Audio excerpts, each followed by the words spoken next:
in this viral clip of Jordan Peterson, he is talking about what men must understand to get a woman and what women must stop misunderstanding about men. And if you're new to this channel, my name is Aaron. I do Christian reviews and reactions to things in culture. And so we have this video of Jordan Peterson doing exactly what Jordan Peterson does in a classic classroom setting. So I'm excited to get right into this. The image of female perfection to motivate themselves.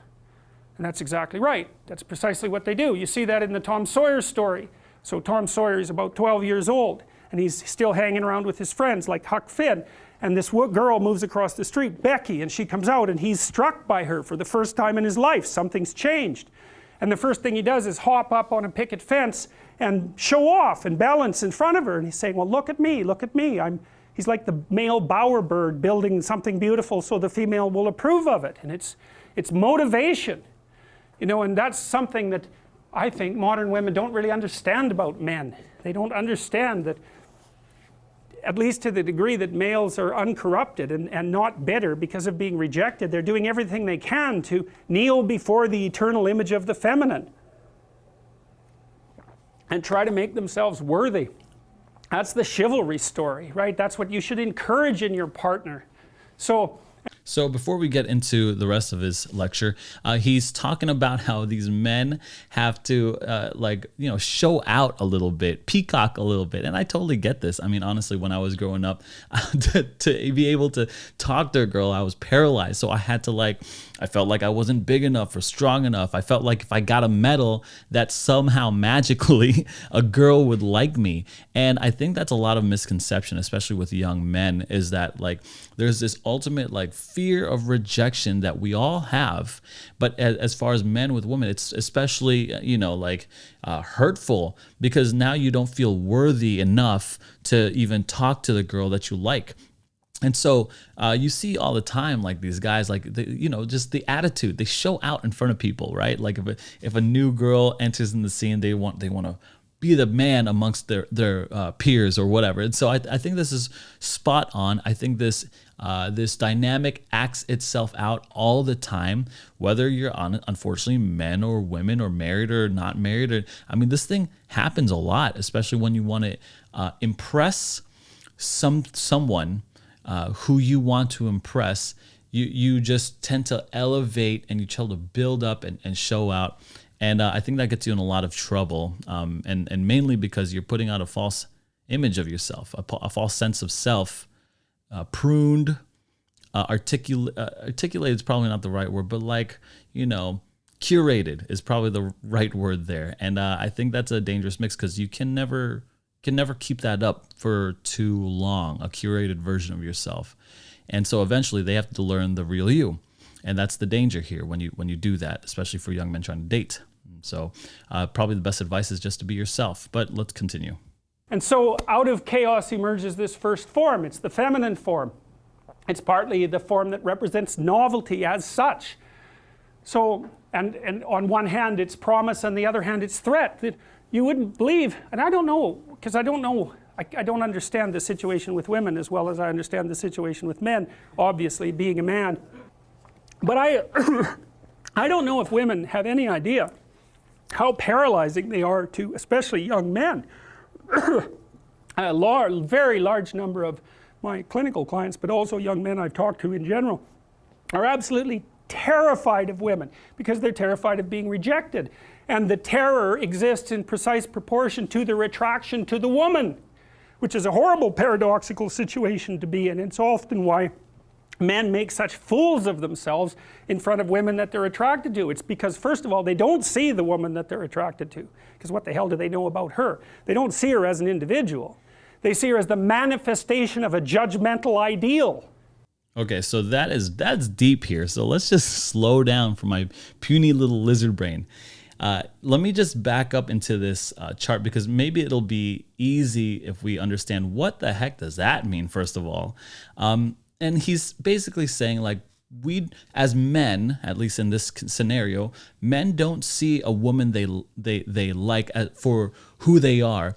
They see her as this like ethereal figure. And this chart will make a lot more sense here if we break this down. So in other lectures of Jordan Peterson's, he goes into a historical, metaphor that, all these different classical literatures have used. And the trope is that chaos is representative of feminine character or female character, chaos in itself. In the world, chaos is represented by the feminine, and that order is represented by the male. Now, why is this? Well, perhaps it's because in all of antiquity, chaos involved like beautiful things, like beauty, and terrible and destructive things.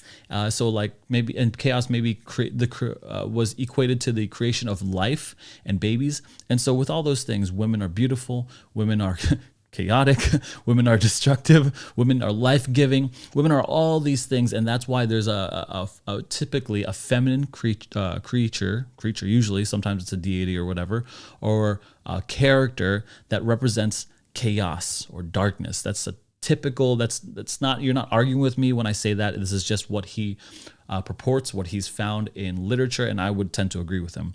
And order has, traditionally been represented by a masculine figure, creature, or character, or males. And so something like if this order is stamped out and carried out into a destructive force, it becomes war or tyranny. But if carried out in a productive force, it becomes society, civil society, law, order, stuff like that. And the clearest description of this, and I'm going out, but I'm going to bring it back. The clearest description of this is when we say Father Time and Mother Nature, right? We don't say, Mother Time and Father Nature. That doesn't compute up here. Father Time, right? Father, male, time, order, keeping order, and mother, female, nature, right? This chaotic nature could be, anything, could be chaos or it could be beautiful. And so when he's showing this image, he's saying that the chaos of a woman, that is her real identity. However, she depicts or portrays that female ideal, right? And when I'm going to say ideal, I'm going to say the Instagram version of your crush. Like you have a crush in the gym and you only see her for, an hour a week, and you don't talk to her, you just see her in the gym. And so she represents all of the ideals that you have in your brain. In your brain, that girl, she is, she always smells good. She never talks back. She never whines, never complains, always supportive. You don't know any of that. You just see her for, you just like her. You like what you see. See a little honey bun in the gym.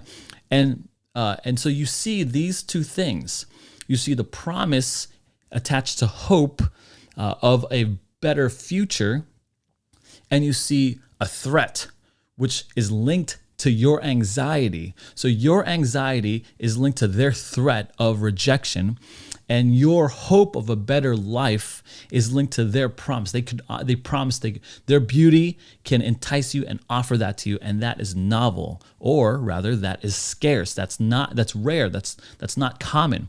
And so he's saying, and I'm going deep, but you got to dive into the deep end with JP here, that ideal woman is what males see when they have a crush.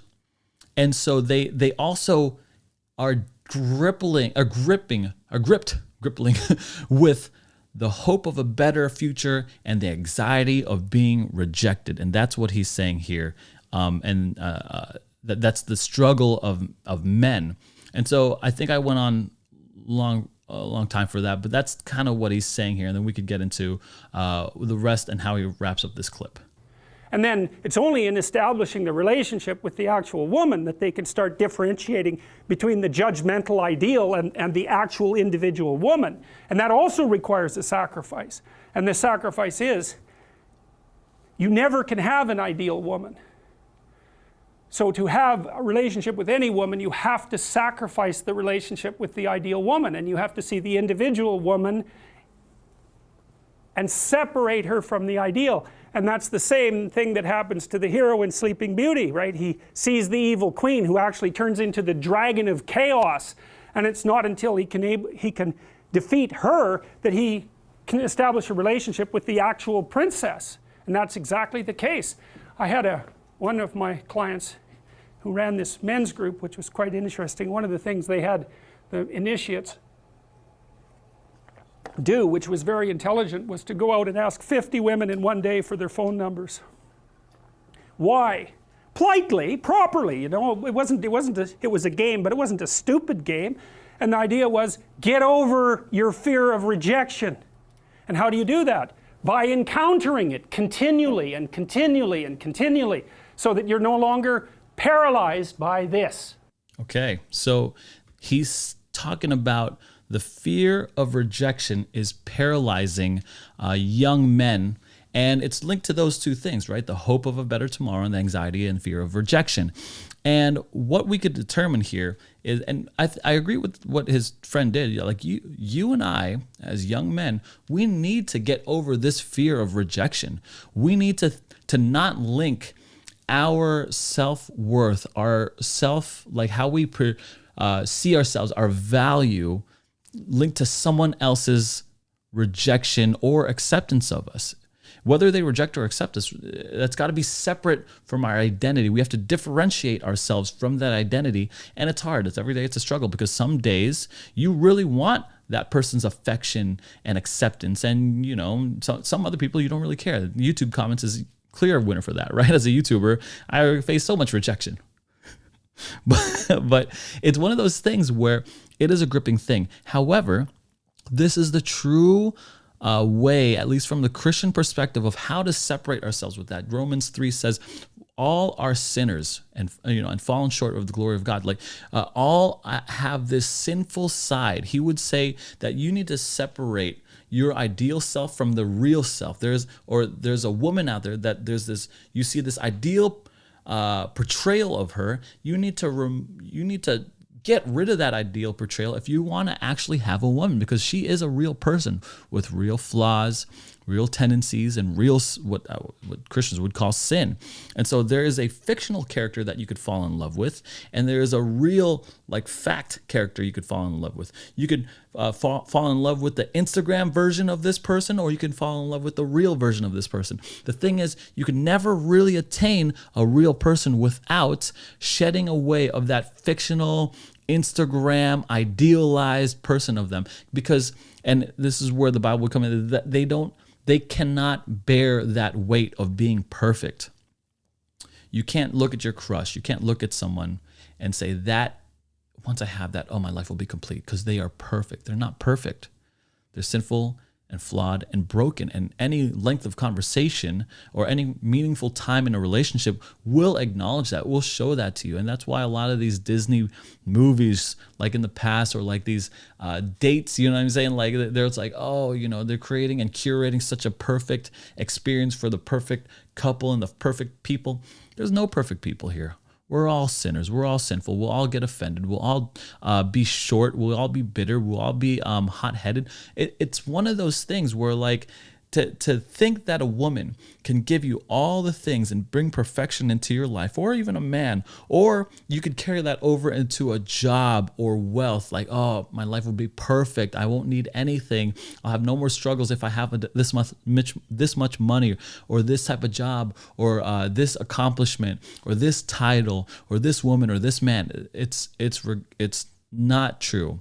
And what he's essentially talking about is separating that fake portrayal of the promise of what they could deliver, and separating that. And he talks about the rejection of it, but I'm talking about you don't need to fear to be rejected by something that is, only God can give. And ultimately, people have rejected Jesus, and this is a whole nother aspect of it, that people have rejected Jesus, and you could assume that your ultimate acceptance is from our Heavenly Father, and that should make all the difference. Anyway, let me know what you think about my thoughts here on Jordan Peterson. I know I went a little deep on it, but hey, if it's JP, it's JP. You gotta dive into the deep end. Thanks for watching. I'll see you in the next video.